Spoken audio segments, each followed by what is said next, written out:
Hello student. YouTube पर हमारी जो टेस्ट सीरीज चलती है उसका अगला प्रश्न पत्र उत्तराखंड का है, उत्तराखंड सामान्य अध्ययन का। इसमें 25 क्वेश्चन आपके सामान्य अध्ययन से संबंधित है। इसकी पीडीएफ अगर आपको चाहिए तो हमारे जो संजय देव क्लासेस करके टेलीग्राम चैनल है वहां से आप प्राप्त कर सकते हैं। बाकी अगर आपको पूरा पेपर प्रश्न पत्र 100 नंबर वाला चाहिए पूरे फॉर्मेट में यूके ट्रिपल एस सी के यूके पीएससी के हिसाब से, तो आप हमारे ऐप से ले सकते हैं। उसमें आबकारी और इंटरमीडिएट परीक्षा के नाम से आपके 100 नंबर का पेपर हमने दिया हुआ है। बाकी अगर आप हमारे एसआई के स्पेशल बैच को ज्वाइन करना चाहते हैं तो वो भी हमारे ऐप के माध्यम से आप ज्वाइन कर सकते हैं, जो डेली आपका 10 बजे से 1 बजे तक चलता है। रिकॉर्डेड क्लास उसमें उपलब्ध है। अगर किसी का पहले का छूट गया है, क्योंकि 20 दिन के लगभग हो गए हैं क्लास चले, तो वो रिकॉर्डेड क्लास के माध्यम से उनको कवर कर सकता है। साथ ही साथ आपका जिन जो आपके इसमें टेस्ट सीरीज है वो उसमें इंक्लूडेड है, उसी में सम्मिलित है, उसी के माध्यम से हम करा रहे हैं। तो इसका मैं एक्सप्लेन कर रहा हूँ। गढ़वाली बोली में प्राथमिक विद्यालयों में पाठ्यक्रम आरंभ करने वाला राज्य का पहला जिला है। गढ़वाली बोली में पाठ्यक्रम आरंभ करने वाला जो आपका प्राथमिक विद्यालय है 5वीं तक के, उनमें पाठ्यक्रम गढ़वाली बोली में सबसे पहले शुरू किया है पौड़ी जिले ने। पौड़ी एक ऐसा जिला बन गया है जिसने आपके प्राथमिक के पाठ्यक्रम को गढ़वाली आपका बोली में भी आरंभ कर दिया है। अगला, 2011 की जनगणना के अनुसार सबसे अधिक महिला साक्षरता किस जिले की रही है?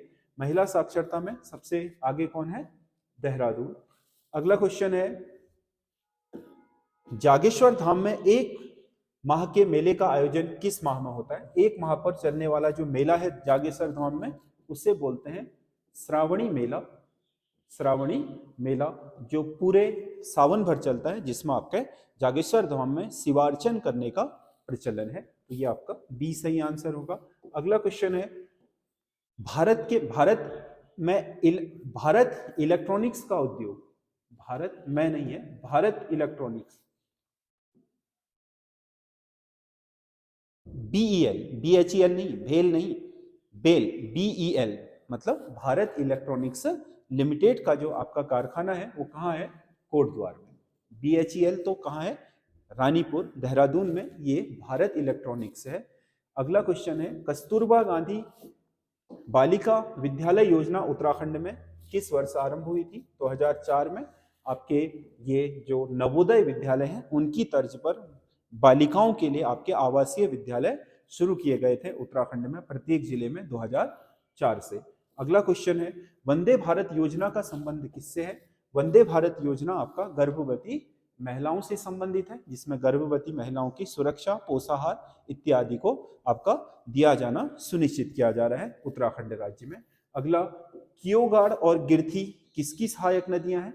कियोगाड़ और गिरथी, कियोगाड़ और गिरथी आपका धौली गंगा की सहायक है। धौली गंगा पश्चिम वाली है, ये धौली गंगा जो एक तो धौली गंगा पूर्व है, ये पश्चिमी धौली गंगा है जिसे हम विष्णुगाड़ भी बोलते हैं।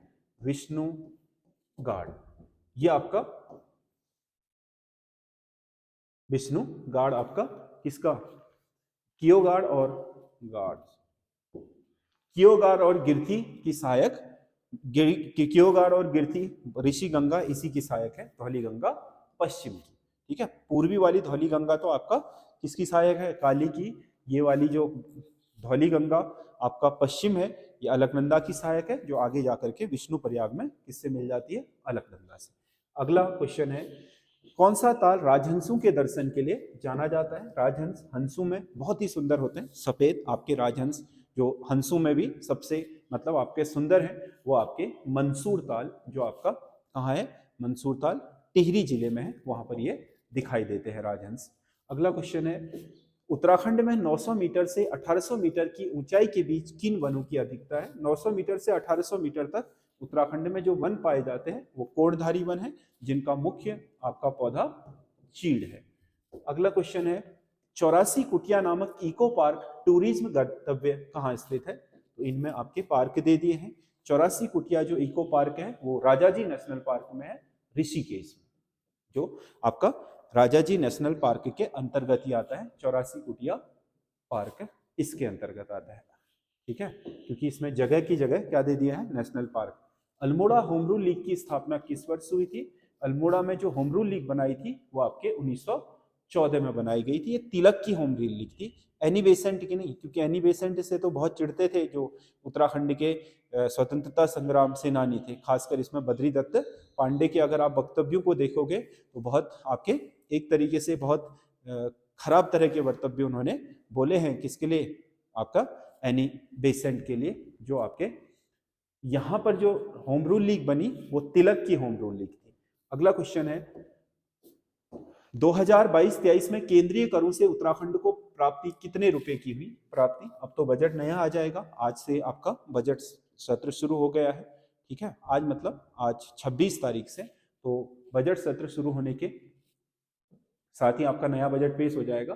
पिछला जो बजट था उसमें 9,130.16 करोड़ रुपए की आपकी जो केंद्रीय करों से उत्तराखंड राज्य को प्राप्ति हुई थी वो इतनी थी। कौन सा चंद शासक पहली बार दिल्ली के सुल्तान फिरोज शाह तुगलक के दरबार में गया था? तो ये शासक था ज्ञानचंद, पहला जो दिल्ली के सुल्तानों के दरबार में गया था। अगला क्वेश्चन है देवलगढ़ किस गोरखपंथी सन्यासी का आवास है? गोरखपंथी सन्यासी देवलगढ़ में सतनाम का आवास था। इन्हीं के सानिध्य में आकर के अजयपाल क्या हो गया था? आपका एक तरीके से गोरख पंथ में उसकी बहुत ज्यादा आस्था हो गई थी। कहा जाता है कि उसके देवलगढ़ में आपके राज प्रसाद या फिर जो भी चीजें उसने राजधानी बनाने के लिए किया उसकी एक बहुत पूर्ण वजह वो इनके सानिध्य में रहना चाहता था, इस वजह से उसने ऐसा करा। नंदी किस पवार शासक का सेनापति था? नंदी गढ़वाल का जो मानसा है पवार शासक, नंदी इसके सेनापति का नाम था। अगला क्वेश्चन है गोरखा शासन काल में शिल्पकारों को कहा जाता था? गोरखा शासन काल में शिल्पकार यानी कि जो हस्तशिल्प का काम करने वाले लोग थे उन्हें कामी कहा जाता था। अगला क्वेश्चन है गढ़वाल क्षेत्र का पहला लोहे का सस्पेंशन ब्रिज कहां पर निर्मित कराया गया था? गढ़वाल क्षेत्र का पहला सस्पेंशन ब्रिज लोहे का श्रीनगर में निर्मित हुआ था, अलकनंदा नदी पर। अगला क्वेश्चन है झूला पुल जिसे हम बोलते हैं। कुमाऊं कमिश्नरी का मुख्यालय अल्मोड़ा से नैनीताल स्थानांतरित किया था। कुमाऊं कमिश्नरी जब स्थापित हुई थी 1815 में तो उसका मुख्यालय अल्मोड़ा ही था, क्योंकि गोरखों से छीन करके अल्मोड़ा में ही वो स्थापित किया गया था। बाद में कुमाऊं कमिश्नर बैटन के समय कुमाऊं कमिश्नरी का मुख्यालय अल्मोड़ा से नैनीताल स्थानांतरित कर दिया।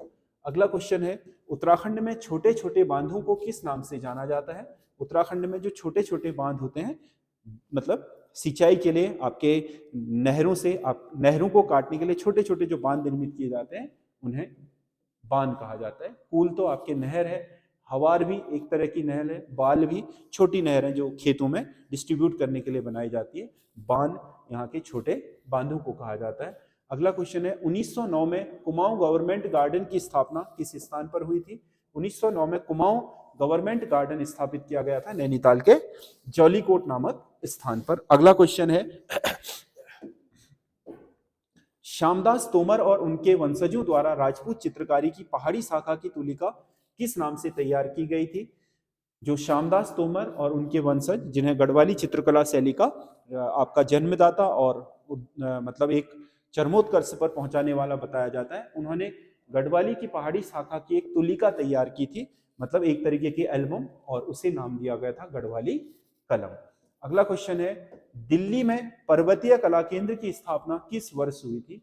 दिल्ली में पर्वतीय कला केंद्र की स्थापना की गई थी 1968 में, जो आपके उत्तराखंड के कलाओं का प्रदर्शन करने के लिए एक महत्वपूर्ण स्थल है।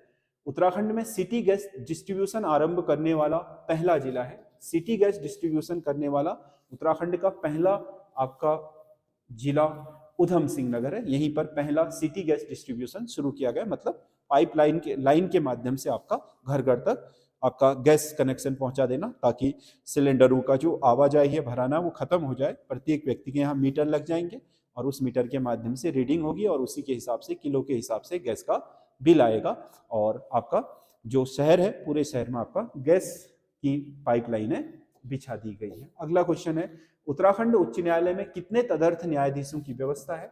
उत्तराखंड में उच्च न्यायालय में 2 तदर्थ न्यायाधीशों की एडहॉक जिन्हें बोलते हैं उनकी व्यवस्था की गई है। अगला क्वेश्चन है कोसी नदी का उद्गम किस स्थान से होता है? कोसी नदी का उद्गम आपका धार पानी धार जो आपका कौसानी के निकट है, यहाँ से होता है। तो कुल मिलाकर के ये 25 क्वेश्चन है। कैसे लगे कमेंट करके जरूर बताइएगा। एक लड़के का कल कमेंट आ रहा था, सर लोहाघाट में बहुत ठंडा हो रहा है, लग रहा है। ठंडा बहुत है भाई यहाँ, समझ रहे हो, अभी भी यहाँ टेम्परेचर माइनस में चले जा रहा है और ठंडा इतना है कि आप बिना टोपी जैकेट के यहाँ बाहर दोपहर के 2 बजे भी नहीं निकल सकते, ऐसे हालात हैं। इसीलिए आप कपड़े को देख करके अनुमान लगा रहे हैं कि ठंडा है, तो विकट ठंडा हो रहा है यहाँ पर। हमारी लाइब्रेरी में भी बच्चे पढ़ने के लिए आ रहे हैं, लेकिन संघर्ष तो कर रहे हैं, बट बेचारे आधा टाइम उन्हें बाहर धूप सेकते हुए पढ़ना पड़ता है, क्योंकि हमारी जो लाइब्रेरी है बिल्कुल ओपन है, उसमें आपका बाहर भी लोग बैठ सकते हैं, छत में भी लोग बैठ सकते हैं, कहीं पर भी बैठ करके पढ़ सकते हैं। तो कुल मिलाकर के ठंडा बहुत है। लोहाघाट की ठंड अलग तरह की होती है। यहाँ पर रात का टेम्परेचर तो माइनस में होता ही है, दिन में भी अगर हम जेब में हाथ नहीं डाल रहे हैं या दस्ताने नहीं पहन रहे हैं तो हमारे हाथ मतलब ठंडे पड़ जा रहे हैं बहुत बुरी तरीके से। चलो आइए, आप कमेंट जरूर करिएगा। धन्यवाद आपका।